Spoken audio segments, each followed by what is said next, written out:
Tvoj život je len zrkadlo toho, čo máš v svojej hlave. Je to zrkadlo tvojej hlavy. Ak máš v nej bordel, čakaj peklo. Makáš, snažíš sa, tlačíš.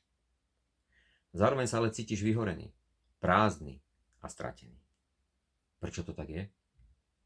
Pretože tvoja hlava je plná bordelu z minulosti, plná strachov, očakávaní, predsudkov, starých programov, ktoré ti absolútne neslúžia. A pokiaľ ich nevyhodíš, nepreprogramuješ, nezneutralizuješ, nikde sa nikdy nepohneš.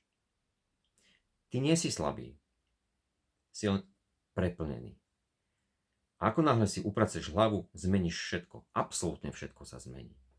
Zrazu vieš, kto si, čo chceš, kde končíš. Prestaneš utekať a začneš tvoriť. Pokoj, jasnosť a vízia, to je to, čo prichádza až vtedy, keď v tvojej hlave utichne ten chaos, ten hluk. Nevieš ako na to?